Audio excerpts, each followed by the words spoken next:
everyone. And for those of you that are streaming and watching, welcome to you all as well. First of all, let me introduce the gentlemen that are going to be talking to you today. We have Lon Wiegand, who's the DSAC. In the federal government, we use a lot of acronyms. DSAC stands for Deputy Special Agent in Charge. Okay. Then we have Agent Jonathan Aben. He's one of our agents, Homeland Security Investigation agents here in the Phoenix area. And then with ERO, Enforcement and Removal Operations, we have Eric Moore, who drove all the way down from Florence.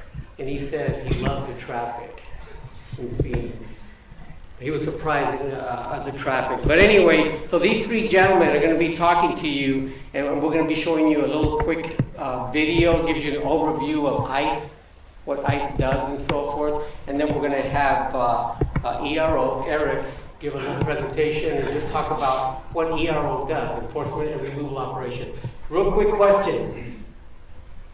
How many of you know what ICE does? What do we do? You raised your hand and you... No. As far as the protecting borders from immigration and things of that nature. Pretty general, yeah. What else? What do you hear about ICE? Have you guys ever heard of ICE? Ice Cube? Right? Well, you're going to get an idea. Some people think we only do immigration. Some people think, well, we're going to give you an idea of what it really is, the big picture of it, okay? So with that, we'll start the video. It's just a quick video. And then we'll do the presentation.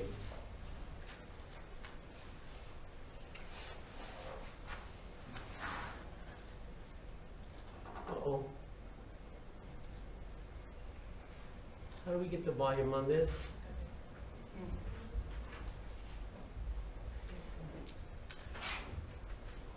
Maybe somebody was...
Currently, we're right around 43,000. So it's all cyclical. It goes up and down from year to year, depending on the trends at the border. For detention purposes, when we're over like that, we focus mostly on supervised release, alternatives to detention, those nice little ankle bracelets you see people wearing for sheriff's departments and everything. We also work on bonds.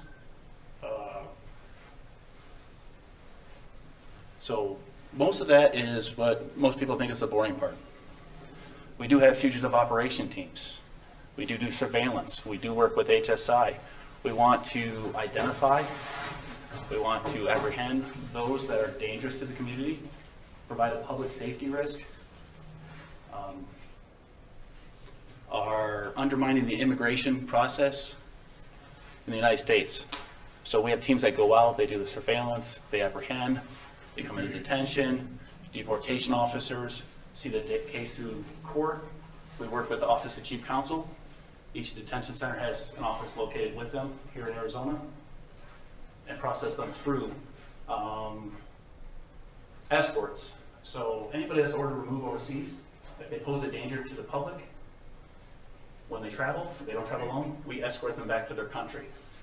So I have been to Japan, China, Australia, New Zealand, Morocco, Egypt, Moldova, UK, Germany, the Netherlands, Moscow, and most of South America.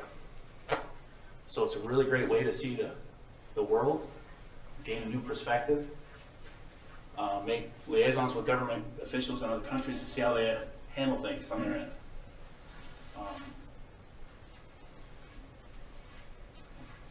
end. Do we just deport somebody to a country without the permission of that country, or is there a process for that? No. For Central American countries, we have more of an expedited process. We have direct connections with our consulates. So we have what's called ETD. We scan everything up once they've got a final order of removal, and we speak directly to the consulates. Guatemala, El Salvador, Honduras. They do an interview. They determine yes or no. They're going to issue a travel document that they belong to the country. And then we have what's called ICE air operations. So they move both domestically within the United States and internationally to those countries. So here in Arizona alone, we run a flight to Honduras, El Salvador, and Guatemala every week. Those flights fit 134 people. So we run at least one of those every single week of the year. Other countries, sometimes more difficult. At one point, like India, it used to take us 8 months to communicate with the consulate, to provide everything they needed to make sure that we could remove that person to get the travel document. There are countries that we can't remove to. And there are countries that have very specific guidelines in which somebody can be returned or repatriated back to that country. One of the intricacies that you would learn as a deportation officer is learning how to work with that government, learning what they need, learning how to give and take, and get the desired result that we're looking for.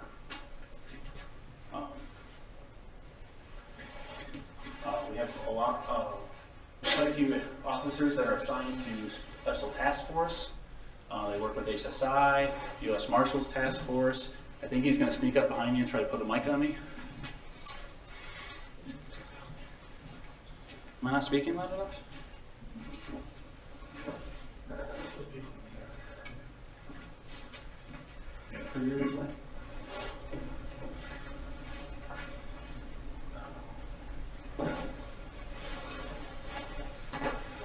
So our detention is both ICE owned. We have what's called in the back originally service processing centers. We don't no longer use that term, the detention centers.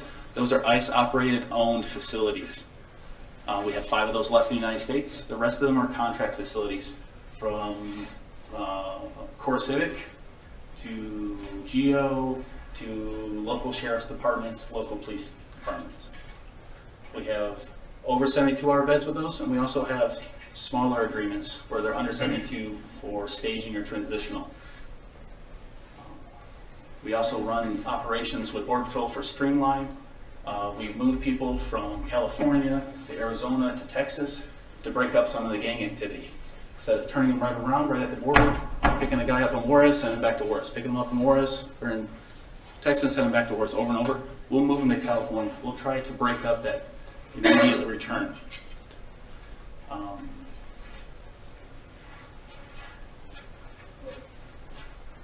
Prompt me. No, I was going to ask you, now the detainees at the detention centers and so forth, are they, a lot of people think they have no communication to the outside world, or they're just like, what's the situation with that? What do they have available to them? Are there any activities, or, you know, what's life like in there? So generally speaking, detainees have recreation, they have phone access, their legal phone calls, court phone calls, all of those are free. Fees differ from state to state, from location to location for personal phone calls.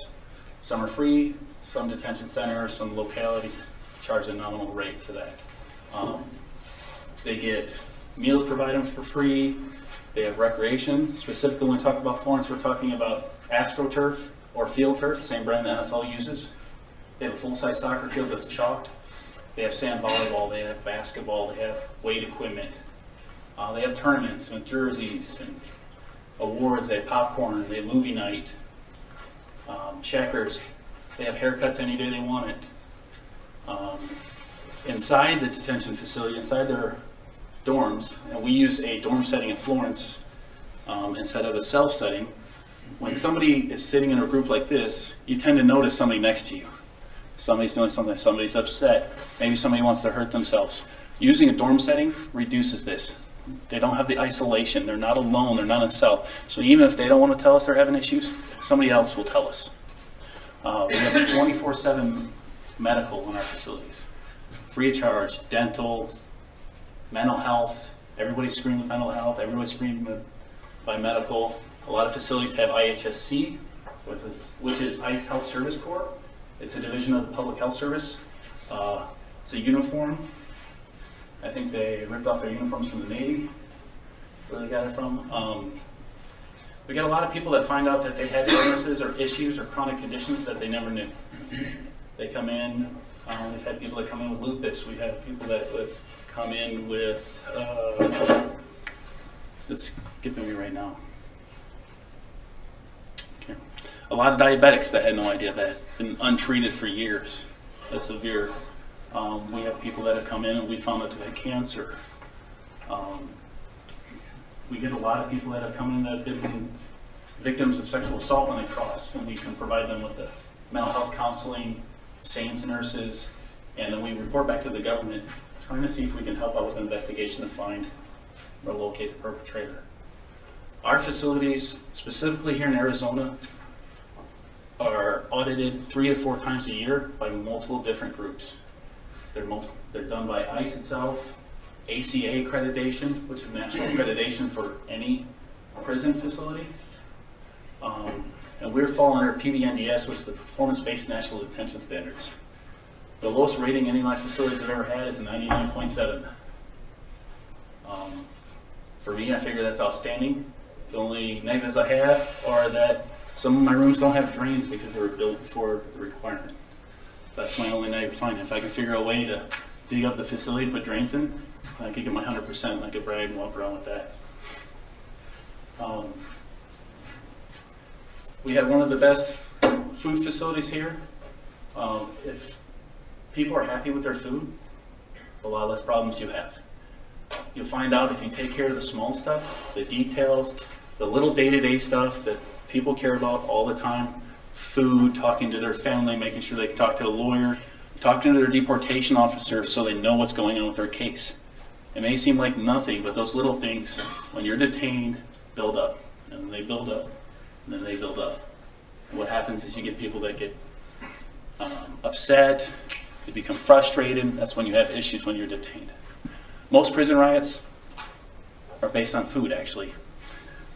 That's where they start from our research. So we focus on the small things, we focus on the details, take care of the little things, the big things take care of themselves.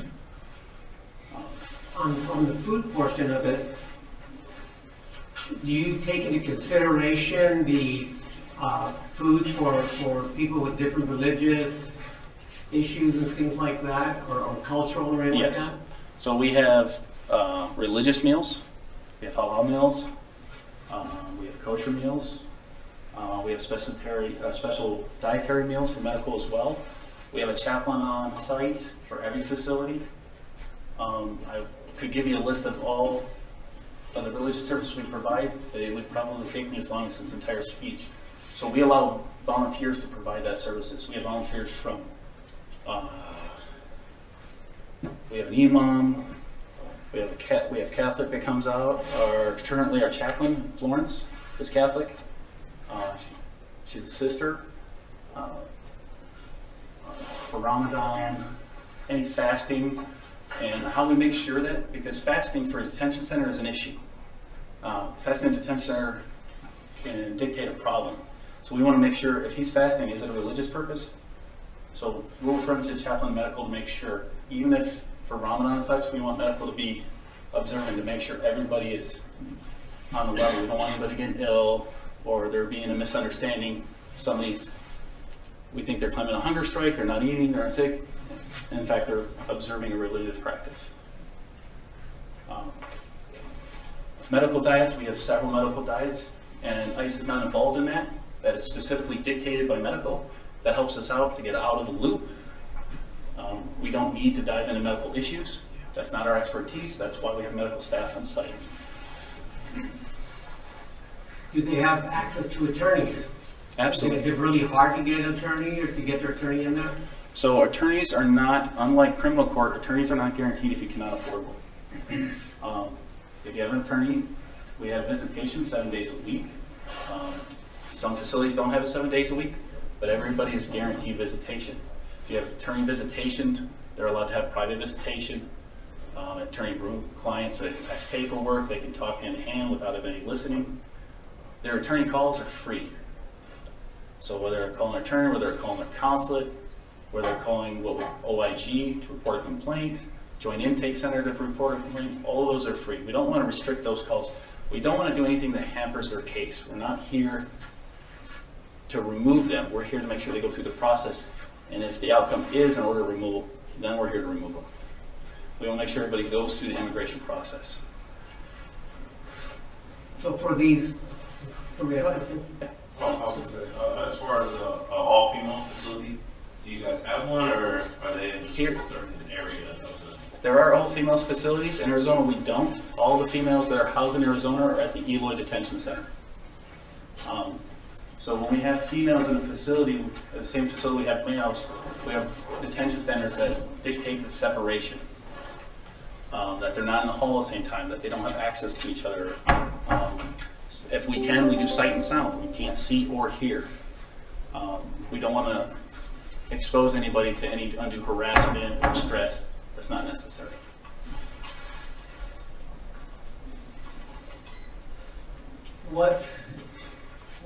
this is the last one. No, you're fine. What It's easy. is the one message that you want to get out and make sure that they leave here with, that you feel is most important, or one of the things that you want them to leave with?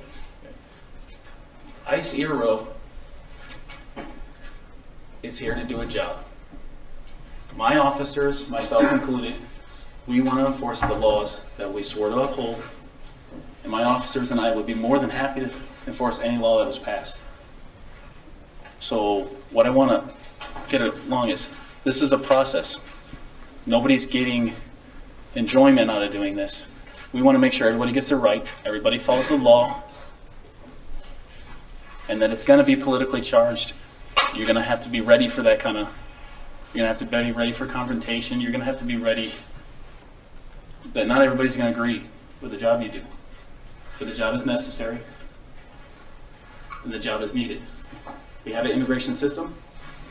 We enforce the immigration system to the best of our ability, as humanely as possible, as efficiently as possible, to ensure the American people are provided safety, that their immigration system works. Any other questions for him? We're going to open it up at the end to any kind of question you guys might have, so you can ask at that time as well. Oh. I have a question. Since 2003, I guess that's when the ICE was created, right? Correct. Here in Arizona specifically, where would you say immigration has decreased severely, either to the Yuma port or to the, let's say, Nogales, or what's the... It's a good question. And I don't know if you heard me earlier, but immigration tends to be cyclical. So last year, it actually wasn't Arizona at all. It was RGV, which we call the Rio Grande Valley in Texas, which we were getting thousands. We were getting a ton of family units coming through. We were getting flooded with. And then our ports specifically, they rotate. Yuma will be high, Nogales will be high. Recently we had the Haitians, we had a large group of Haitians come through. They started in San Diego. They came across the border. As the Olympics dried up, the work dried up, economic hardship drove them up to the border, to the fact that Mexico was providing them numbers to walk up to the border so they come across. So it all depends what's going on, and each port has had their day. So if can't really speak about Iwi, about guessing where they came in, but where they're entered without entry or inspection. I'm sorry. For those that had crossed without using the port, they get caught in the sector, and they also, it all depends on what's going on, what are the trends at the time. And anybody leaving our country, the U.S., or coming into our country is required to use the port of entry, whether it be land port, seaport, airport. So they have to go through that. So not everybody uses the airport, land port, and seaport, so they try to go in between and then try to sneak in, and that's where Border Patrol comes in. They monitor everything in between, and the port of entries as well. But anything in between, they monitor to catch those who are trying to enter the country illegally other than the port, or trying to sneak back into the other country with either weapons or large amounts of money and so forth. So Usually on the way out with large amounts of money. yeah. So with that, thank you so much, and we'll bring up.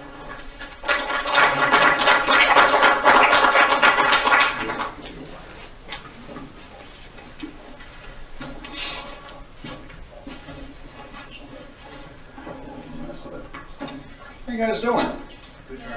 Jonathan Ademan, Special Agent here in Phoenix, Arizona, with HSI Homeland Security Investigations. Now, we kind of touched on it earlier when Rudy asked, what is ICE? Everyone started looking. Oh my God. 16,000 agents between ERO and HSI, and nobody knows who we are. I've actually had in the past, we took the ICE down, the big ICE logo, right, our raid jackets and so forth, people in restaurants, and like, what is ICE? We inspect ice cubes for, the temperature and the size and solidity. Really? They have that? People actually bought into it because they didn't know who ICE was. So it was easy to kind of joke around. Of course, I'd let them in on it. And what we are is Immigration and Customs Enforcement. We've got three main branches in ICE. Okay, OPLA, which is the Office of Principal Legal Advisors. Those are our legal beagles. There's a gentleman in law school. I think he stepped out.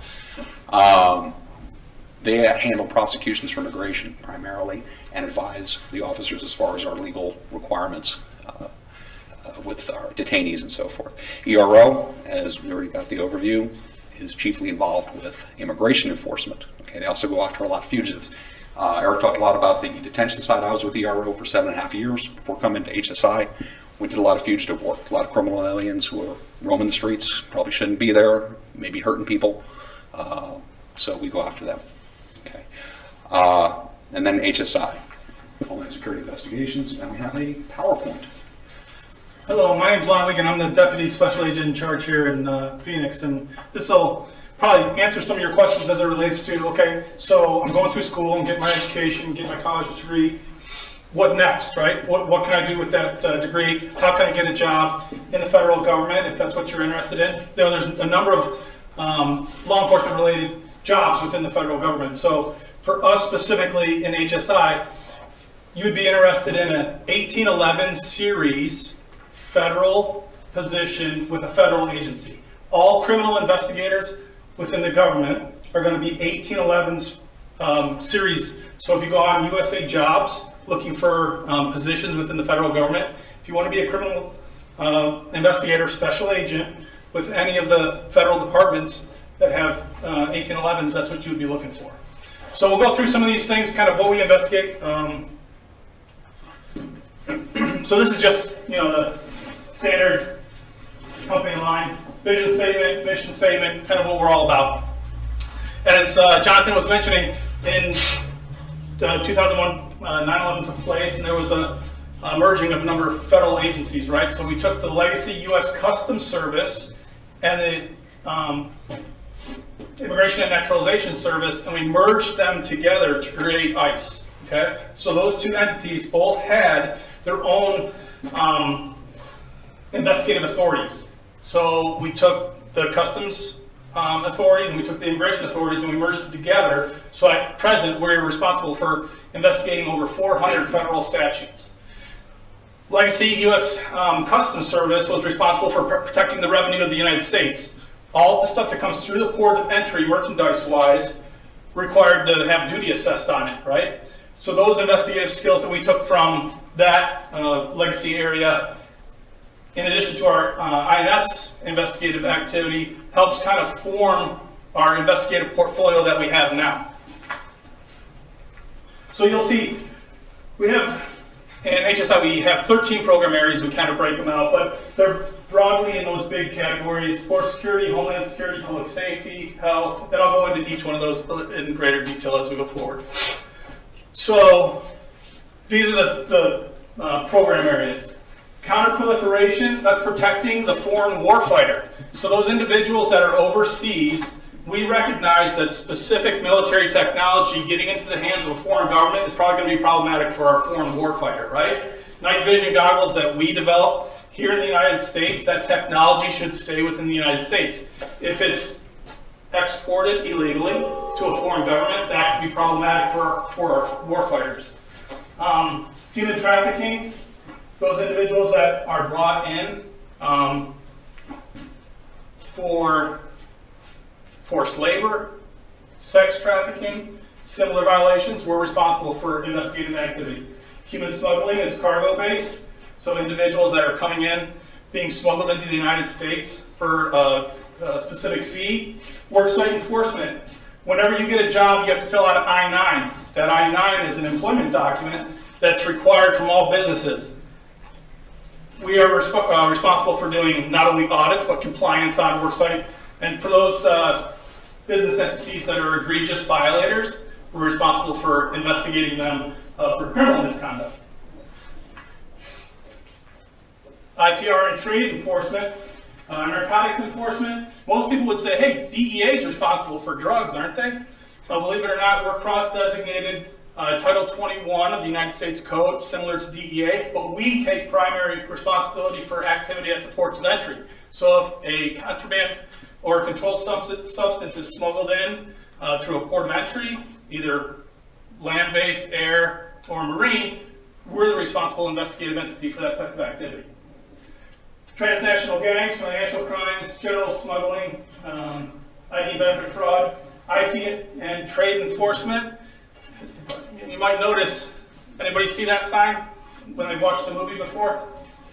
This is the anti-piracy warning that comes in all the DVDs or movies that you see. HSI is the investigative entity responsible for IPR fraud. So people that are pirating DVDs, selling them illegally, we're responsible for all that. A little bit about the job, my background, just so that you're kind of aware of.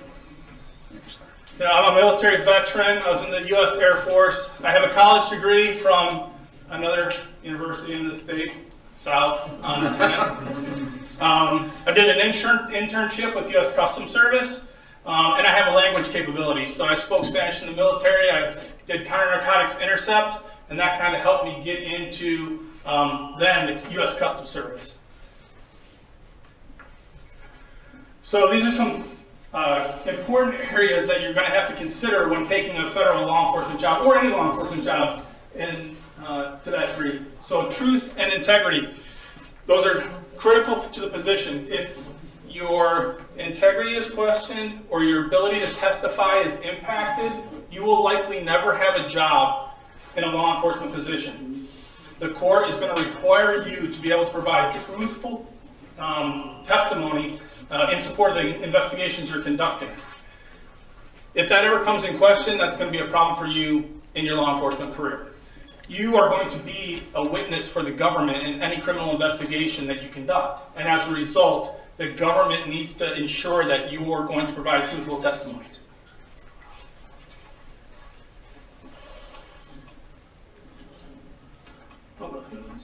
So the other thing is self-motivated. While many law enforcement positions might have team mentalities, we have that to a certain degree, but you also have to be self-motivated and be able to work independently. You are responsible for your investigation more often than you're responsible as a team member. While we do have some team type activities where you have one case agent and 5 guys supporting him, or 5 ladies supporting that case agent, oftentimes you're the one that's responsible for working that activity. You need to be physically fit. Obviously, if somebody starts running, we want to be able to chase them and arrest them. You have to be comfortable with a firearm. You're going to have a firearm for the position that you maintain as a law enforcement officer, so you have to be comfortable qualifying regularly. So some of the emerging areas of benefit, if you have a language skill, most federal agencies are going to be interested in you because you bring something additional to the table. Not all the crime that's committed is committed by individuals in this country that speak English. And as a result, a language skill is very beneficial. Cybercrime and computer forensic expertise, those skills are going to be increasingly important as we change into a more technologically savvy environment. You know, Bitcoin is big now. That's one of the emerging technologies that the federal government is trying to catch up on. You're going to have a background investigation and a security clearance. And what I would say to you folks is, you know, what you do in your private life matters. It's probably going to come under scrutiny. It's going to be reviewed by those individuals that are looking at your application for employment and with whatever agency you might apply. So, you know, I would make sure that you think twice about things that you post online. And who you're doing with them, who you are doing them with, obviously. There's some of the areas of training that you'll have when you go through. I have that broken out in another slide coming up. So, interestingly enough, people wouldn't equate this probably to ICE, Immigration and Customs Enforcement, Homeland Security Investigations. But this is one of our program areas, which is cultural antiquities and art and artifacts. And I put those up there because it's a demonstration that you don't have to have, well, everybody I think in here answered criminology and criminal justice as their degree focus areas. You don't have to have a criminal justice degree to be desirable to a federal law enforcement agency, especially for HSI. So these are areas of study that would be just as valuable for us in looking at candidates that would apply. Go ahead and click through. Accounting for obvious reasons. Chemistry, understanding the makeup of drug substances, their analogs. Pre-law for obvious reasons, law degree. Computer science. Art history, and just general history and archaeology. If you were unaware, this stuff gets smuggled into the country, right? Because there's a desire to have it in your own private collection. Well, that stuff, these types of art and antiquities are usually stolen from a country who would have otherwise wanted them back. So we are responsible for investigating that type of activity. So when you think about the process, for HSI, it's probably going to be very similar to any other law enforcement agency. U.S. citizen, U.S. residency, must be at least 21 at the time that you're hired, and not over 37. That's an interesting caveat for the federal government in a law enforcement position because you must retire by 57. I cannot have this position as a criminal investigator past the age of 57. It's a mandatory requirement. Valid motor vehicle license. While this seems like a no-brainer, it's very commonplace that we have people that are hired out of locations on the East Coast. So if it's New York that they've never driven, the first time they drive is at the academy. And I don't know if you had anybody in your academy class. They get behind a car and they're like, I've never done this before. And that's the most stressful for them because they've never driven. And then we're going to take them out on the track and have them driving at high speeds and doing invasive maneuvers. And they're like, man, I think I'm going to fail the driving portion. And we're like, nobody fails the driving portion. That's the easiest part. But yeah, you got guys that have never driven before. Obviously, a firearm is going to be important. No felony convictions and mobility agreements. You know, while we talk about going to different places and traveling the world, we have overseas offices and we have domestic offices, but you're at the will of the government. If the government says, I need you in Detroit, and you're from San Diego, you're going to Detroit. And then if you're in Detroit for 3 years and the government says, hey, we need you in Columbia, okay, you're going to Columbia. You have to sign a mobility agreement, which, you know, you should consider because that might affect your desire to work at the federal level. Obviously, that's not going to happen if you go with a state and local entity, right? So I get hired on with Peoria PD, I'm staying in Peoria or close. So some additional considerations. Drug testing, the medical requirements, just making sure you're physically fit enough to do the job tasks that are associated with it. Background investigation, you're going to have to, you know, spill your whole life on your background paperwork, places you've lived, your associates, your relatives. And really what they're looking for on the background information is, you know, can you be compromised? Can somebody take something from your past, hold it over your head so that you could be corrupted to help the criminal element? Out-of-country travel as well? Yeah, they'll ask for out-of-country travel and the out-of-country foreign connections. And again, the truthfulness aspect is the important part, right? You provide all that information up front, drug use, foreign travel, foreign contacts, that's all beneficial. It's not going to be problematic that you provide it. It's going to be problematic if you don't, because then it looks like you're hiding something. So we always say, you know, provide it all out there, and they'll review it and see if you're qualified for the position. The training that's going to be associated is 12 weeks at, we call it Criminal Investigator Training Program at FLETC, which is in Georgia. You stay there for another 15 weeks for our specific academy, which is HSI, Special Agent Training.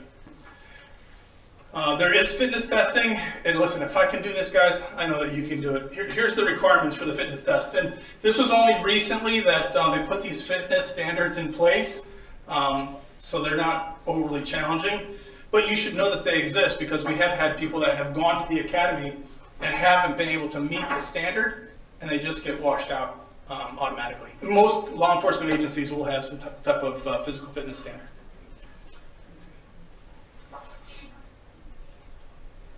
So the process, you're going to go on, if you haven't been, I would recommend that you go on USA Jobs and start querying positions in the criminal investigator area. So the 1800 series is going to be a lot of the law enforcement positions.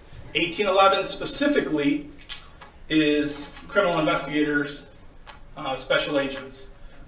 You have 1896, I think is Border Patrol. You got 1895, which is customs officers at the port of entry. So you have a whole bunch of 1800 series in there. You just got to make sure that you're looking for the right position. There's going to be a questionnaire that you're going to answer.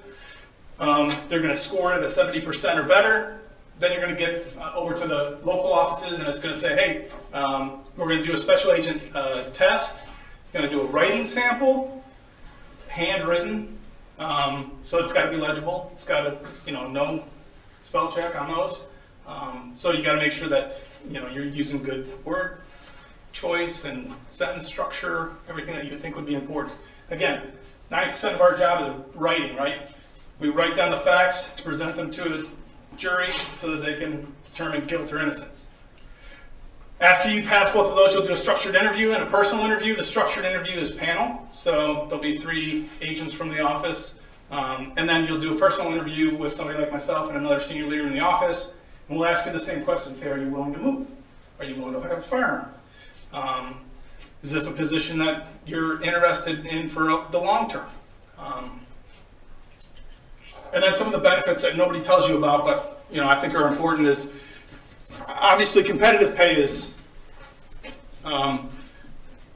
it determines on what you think competitive pay is. I think it's competitive with the regular marketplace, right? So when you come out of the academy, you'll likely be making $60,000 a year. Upwards through the GS scale, which is all publicly available, you could make up to $155,000 a year. In addition, you'll earn what we call law enforcement ability pay. They don't pay you overtime. They pay you 25% of whatever your base pay is so that you're always available. So when the phone rings, you answer and you come out. It's probably not a good deal, but it helps us in managing the activity, right? Because we don't have to worry about paying somebody overtime. We give you that money up front. You work those hours during the year, and essentially it's a wash for the government. Depends on the group you're in too. Yeah, and it depends on the group you're in. So, Jonathan can attest that he's in a drug group. So they're much busier than our financial group or our cyber crimes group. So he's, like they say in the office, he's earning his leap. That extra 25%, he's working those hours. Some of the others, not so much. Health and life insurance and the generous retirement, so you have the thrift savings plan, you have a FERS annuity, and you have a Social Security supplement. I told you that you have to retire by 57. You can't stay later than 57. Social Security doesn't kick in for a little while. So the government actually makes up a portion of that between when you would be eligible for Social Security and when they told you you have to leave. So that's an added benefit when you retire. Most guys can go, if you're at 50 years of age with 20 years in service, so you get hired when you're 30, right? You do 20 years, you can retire with full benefits. That's pretty decent. If you get hired before you're 30, you have to do 25 years, and you can retire at any age. 50, most people would say is pretty young, right? And you can go out and get another job. And many people do. So they take the experience from this position, from their law enforcement position. Let's say they were a cyber agent, or they worked a lot of drug cases. They go to the private sector, and they get jobs with like Pfizer. They get jobs with Google. They get jobs doing maybe immigration-related activities, banks, reviewing I-9s, the financial sector for sure. So all of those are out there as possibilities post-retirement.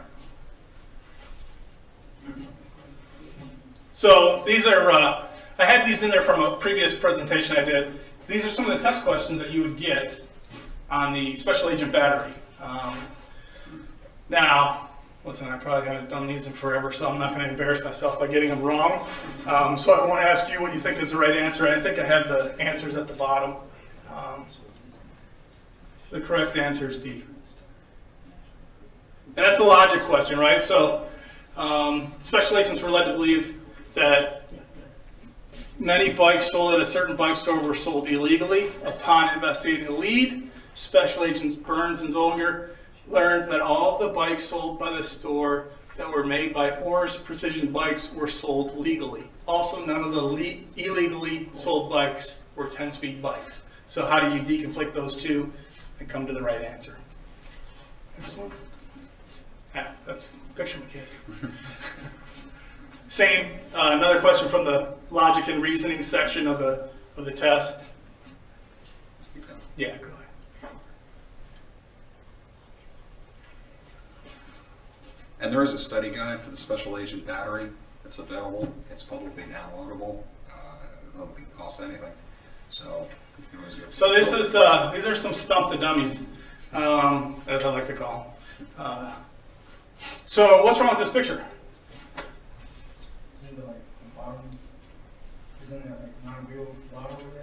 The bottles Oh, are you've fake? been to one of ours before. How do you know that, man? The bottles are fake?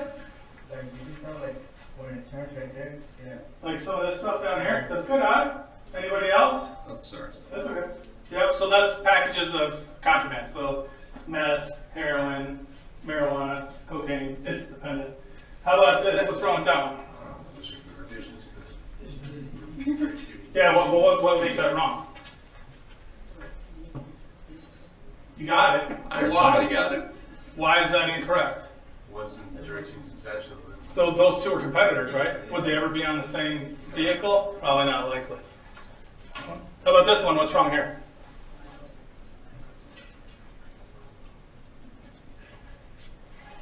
Anybody mountain bike or a dirt bike? Anybody have a motorcycle? Too low. What's that? Too low? Yeah. Well, Too. it could be a suspension issue, right? Because they want to load it down, so it doesn't look suspicious So, when it's so loaded the down. tire would come Yeah. right here, right? Yeah. That's too high, right? Go ahead. So that's exactly what they did. They chopped it in half. These are bales of marijuana. So yeah, they chopped it in half. While it's driving up the road, it would, for most people, would look like, oh, it's just a dirt bike in the back of a pickup truck. And Lon is one of the agents that saw that. Yeah, that was, so yeah, if you dirt bike, you know that, hey, that's unusual, right? How about, how much do you think you can hide in the roof of a car?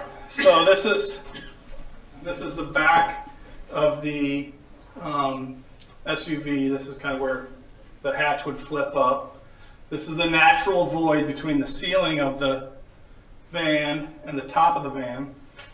It went from the back portion all the way to the front portion. That's what this is. And that's the US currency that is recovered.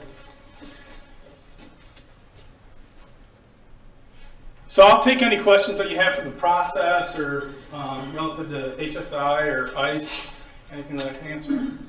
I'm a veteran as well. What's the process of buying your years back? Were you able to buy your Yeah, so that's a great question. Yeah, that's another benefit. So as a veteran, if you were in the military, after you come on to federal service, you're able to buy back your military years of service, increasing your retirement, so you get a percentage point per year that you buy back. Most people recommend that you do that as soon as you come in, because the amount that you're paying as a percentage is lower. If you wait, it's almost like an interest accrual on the amount that you have to buy back.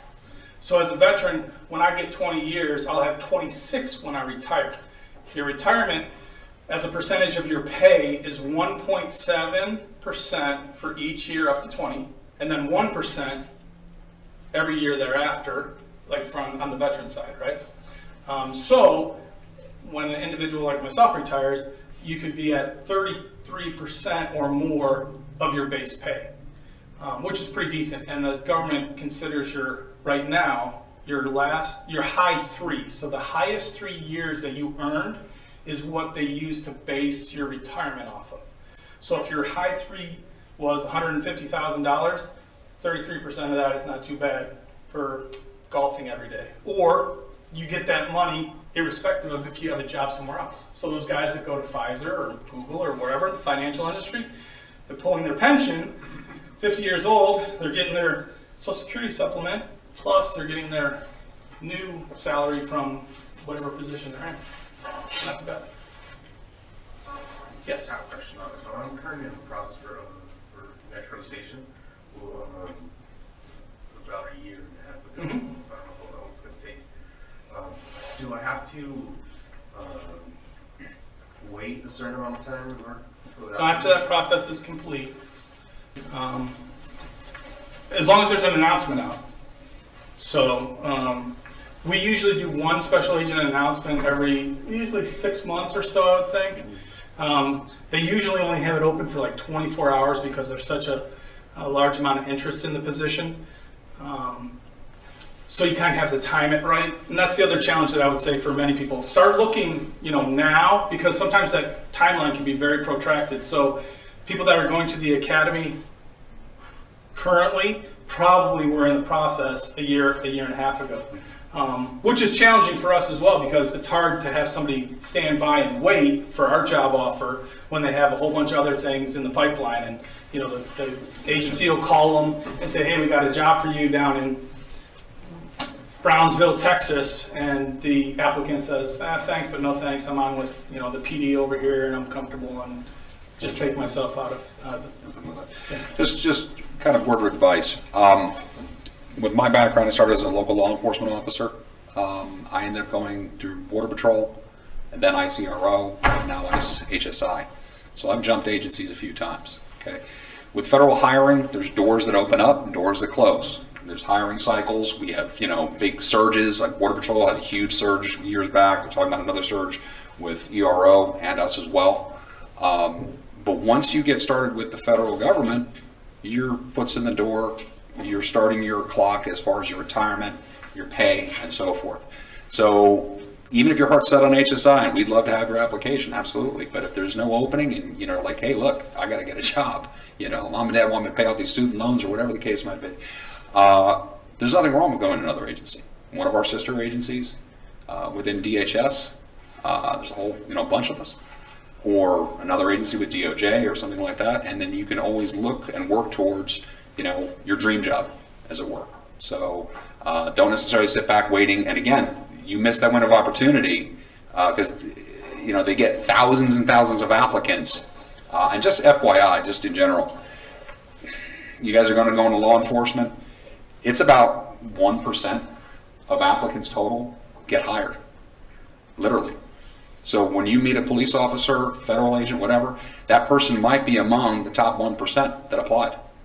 That's extraordinary if you think about it.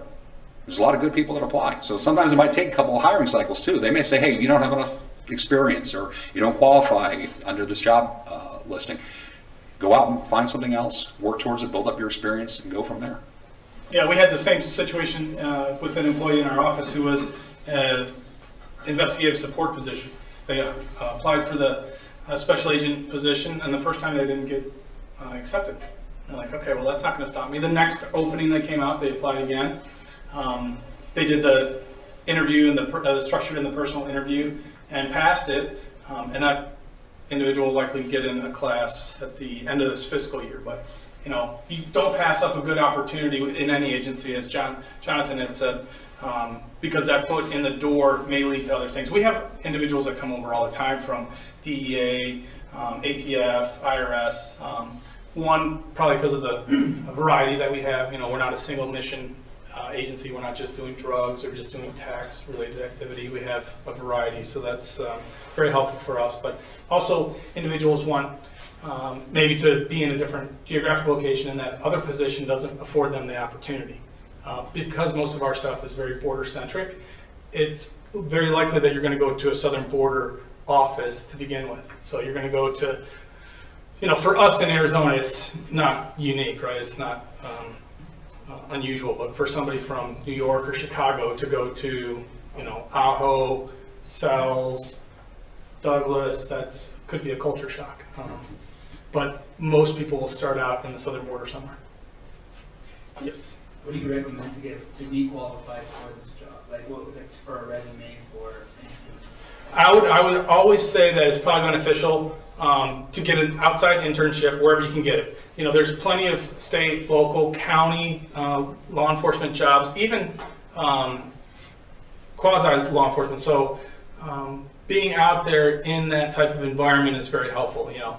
Some folks would look at their resume and not think that it would be highly desirable to the federal government, but we're looking for variety, right? The things that we see from some of the most successful agents are the uniquenesses from their past experiences, right? So the guy that worked at a bank, there's no law enforcement aspect to that job, you would think, but when they come over and they can tell the guys doing the investigation, hey, that's not how the bank works, or this is how we would commonly process that type of information when somebody would come in. That's very helpful.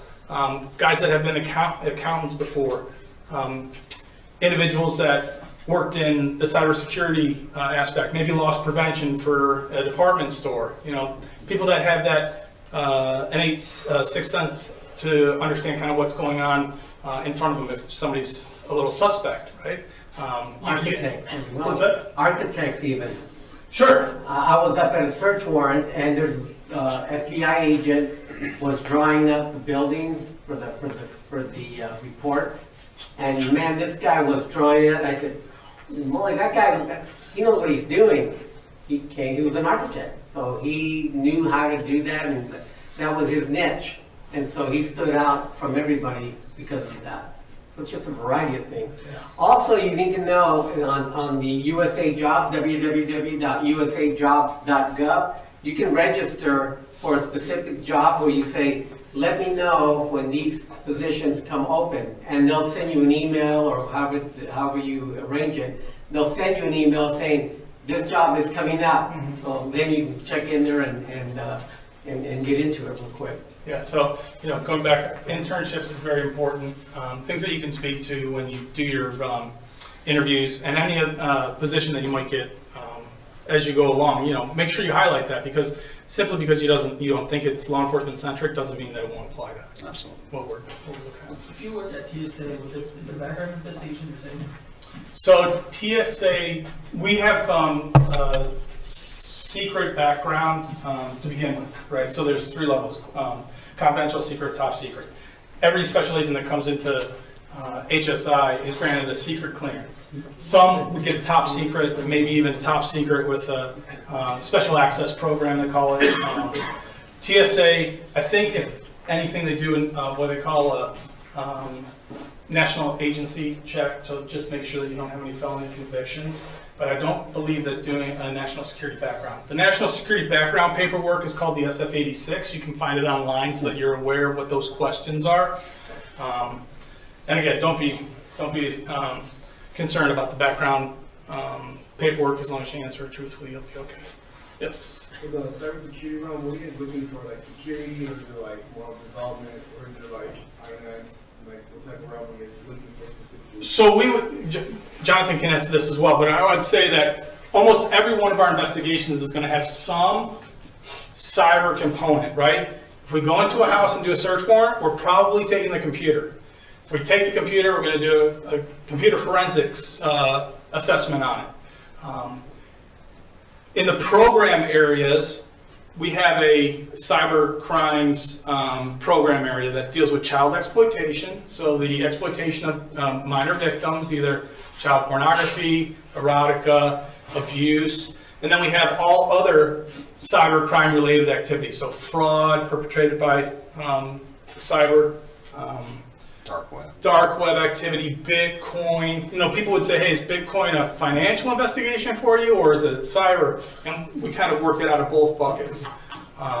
We do some cyber intrusion to a lesser extent because we're dialed in with the financial industry. If there's something, if they see a vulnerability, we'll coordinate with them. But the Secret Service is very heavy on cyber intrusion and that type of investigative activity. The challenge with the Secret Service is you're usually only dedicated to the investigative side 50% of the time, maybe, because the other 50% you're doing protective detail. So, that's one of the challenges with the Secret Service. But they're heavily involved in that as well. If you have a cyber background, it's going to be highly desirable for most federal law enforcement agencies. If you get on some of the sites, they'll also tell you if they have diversified hiring. So you might see, like the FBI, when the FBI comes in to talk, I think they have based on experience, but also a specialty program or a diversified program where if you have an accounting degree, you would qualify for a special agent position, or if you had a cyber degree, you qualify for a special agent position without any other background or experience. And just to expand on what Lana just said, each one of you right now has a computer on your person. I'm wagering. If you got a smartphone, an iPhone, it's basically a computer. Believe me, I'm old enough to remember when we didn't have home computers. The power that you have in your pocket right now is unbelievable. And we're talking, when we not just see computers, but cell phones, text messages. And even when they delete them, guess what? They're in there somewhere. If we have somebody with, who's tech savvy, has the proper equipment, we can get everything. Okay, 74,000 text messages in just one individual that we just had a case on recently. It's a lot. Images, transactions, applications, money transfers, that's all right in your pocket. Yeah. So. And we do get a lot of benefit from our new hires, right? The guys and ladies that are close to the tech, right? They're using this stuff that likely is also being used and exploited by criminals, right? So they're helping us learn, the older guys in the office, Snapface and Chatbook and everything else that we're not using, they can help us along, because the criminal element is using. What happens to all the contraband that's found in the port of entries? Once a year, no. For the port of entry, there's a secure vault that the port of entry maintains, and then they'll do regular and recurring burns. So they'll burn all that contraband in a huge incinerator. They take samples of it for the case? Yeah. So for us, we test all of the contraband that comes into our possession. We'll send it over to the DEA lab in San Diego. They'll test it, provide back a reading of purity and type of controlled substance. So if it's an analog or if it's actual heroin or whatever the case may be, they'll provide that back, because we need that for court purposes, so that we can demonstrate that what the individual brought in was in fact tested by a lab and verified as whatever contraband substance. So those controlled substances are all part of the Controlled Substance Act and designated as level 1, 2, and 3 type controlled substances, and that's why you can't have them. For us, it's all contraband. Yes. So because obviously you have like different agencies. When you're applying, do you apply to like whatever agency you choose, or do you go to the science plan? So you do have to apply to each one, which is, I wouldn't say problematic, but it's challenging, because now you have, your feelers out there with 7 different agencies, and one might provide you a response back in advance of another one that you might be willing to go to. For me, I was with DEA, INS, and U.S. Customs when I was applying. I got picked up by DEA first. Their academy was like 6 months away. While I was waiting for that academy, the Customs Service called and said, hey, I'll go. And then when I was at the Customs Academy, my wife called and said, hey, I don't want you to make any decisions, but the INS is offering you a position in Las Vegas. And I was like, oh, Las Vegas, that's great, right? I'll take it. But she was actually had family in Arizona, so we stayed here. But those positions, if you look for the 1811 series on USA Jobs, all of the positions, regardless of what department or agency they're in, will populate. So that would be my recommendation. So whenever you apply, save everything, so that when you're applying for another agency, you can look at what you have already and just go by that. Otherwise, you're trying to remember everything all over again. So yeah, if you write one good resume and you can do one good SF-86 that you think is fully comprehensive, you can lean on that for every position that you apply for, to include non-1811 positions. So if it's a Border Patrol position or a Port of Entry, CBP OFO position, or deportation officer, or DEA diversion investigator, you could use that for the same stuff. Yes, ma'am. So my question, earlier you talked about drug testing and a background check. Mm-hmm. What if you've had any type of drug, like if you've done marijuana or whatever, like what are the stipulations on those kinds of things? Sure. So, I smoke marijuana and I got a job. The fact of the matter was I was truthful about it, right? Hey, how many times have you experimented? I experimented 3 times with marijuana on these days. Done, right? Same thing with other narcotics, other substances. Identifying them is the first step. I'm sure that the background investigators have some chart that they use, but simple drug usage experimentation is not going to be problematic. It will be if you're employed, but otherwise, the real key to those is getting the information out there so you can't be. don't lie about it. Yeah. It'll throw you out real quick. Well, I guess expanding on that, is there any time limitations with it that you could, let's say, you experimented with marijuana 5, 7 years, 15 years ago, and now you're applying to? No, I would say, listen, if it's not like last week that you tried and you're here for the oral interview, that could be problematic. Listen, I was going through a phase when I got out of high school and I got to college and I tried it a couple times and I haven't done it since. Well, okay, that seems realistic. You know, as long as that's matching up with your online profile, you know, you don't have the bong next to you or the mask on, and, you know, doing hitters off there, you know, at spring break, that's probably going to be, that's probably going to be an issue. But when he was in high school, they called it Mary Jane. Okay. Yes. Do you think prerequisites might change now that legislation is changing? Like if you have, for instance, medicinal use of marijuana, Right. do you think for like the Homeland Security budget, it might change as a prerequisite? I think that it'll still be challenging what the federal government's stance on controlled substance use. Okay. So I don't see that changing in the future. Even as it becomes more socially Right. acceptable. In the background, quick. So what's the common route that people go through, like before they get hired? Like for me, like I think I'd be a police officer first. Because like I imagine that not everybody gets hired like that in college.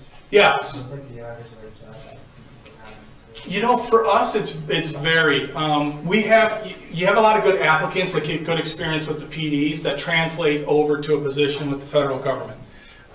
So that all that experience is very helpful, right? So you're not losing anything by going to a state and local. In fact, you might be better positioned than some of the guys in the federal law enforcement positions. You know, we're not running and gunning every day. We're not chasing down criminals. We're doing strategic enforcement operations where a patrol officer is going to be much more in the mix daily.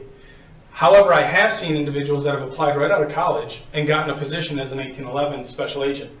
Sometimes those are the individuals that are most challenged because they never recognized the significance of the position, the impact that they could have, and the challenge that's associated with living away from home, right?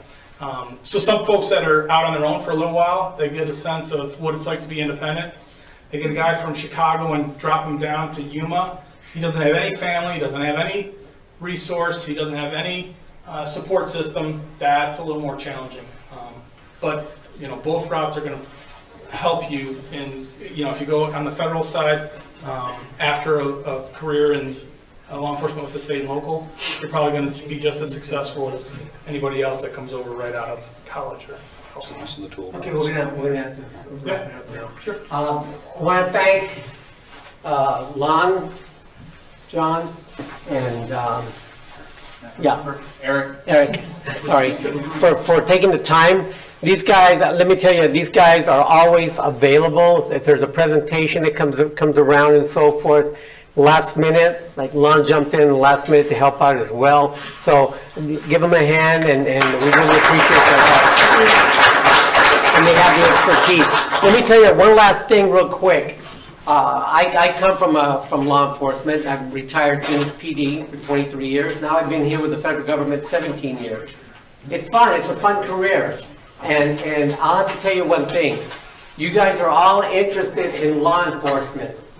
Majority of the officers, people you see, and they mentioned that a while ago, it's hard getting on. I went to 2 agencies trying to get on, and I didn't make it for those 2. But I didn't give up. The 3rd one, I did make it, okay? So it's going to take some time sometimes, and take some where you learn about the application process and things that you need to learn and so forth. But with anyone that's in law enforcement, I'll guarantee you that they had that desire. I mean, they had it in them that this is what I want to do, and I'm going to work really hard in trying to get in that position. So you'll see that majority of law enforcement have passion. You have to have passion. For this job, it's not a job that you can say, well, I'm going to try law enforcement and see what it's like. Because the selection process is very, very difficult. It's not impossible, but it is difficult. But along with that passion, after you're on, we always have to remember compassion. And I see compassion from our agents, from law enforcement, because they have to have it, and we're constantly reminded about the compassionate part of our job. We don't just deal with numbers and A numbers or whatever, booking numbers. We deal with human beings, and we're constantly confronted with dealing with people that are being taken advantage of by the coyotes, by a variety of people. And so we always had to remember the human element in what our jobs do, whether it be detention centers, investigating crime, all of that are human beings, and we always have to remember that. So when you get into law enforcement, you remember that passion that you have, and don't forget the compassion that needs to go with it, okay? Thank you so much for attending and listening. Hopefully this was helpful for you. I'll write my cell phone number and my email address. I forgot to tell you guys, I'm the Community Relations Officer for ICE. So I'll leave that information. If you have any questions or anything comes up, let me know. I'll be more than glad to communicate with you, okay? Thank you again. All right, guys, like you said, sorry, just thank you guys all for coming out. If you have any questions, I think you guys are going to stick around for a couple more minutes. If you have any one-on-one questions that you want to ask, there's information again in the back and some snacks if you guys want information about any of the other events that are going to be happening throughout this week as well. Yeah, did you have a question? I'm going to be here. I'm not leaving right away, so I'll be here so you can ask me questions. Thanks, guys. Very similar.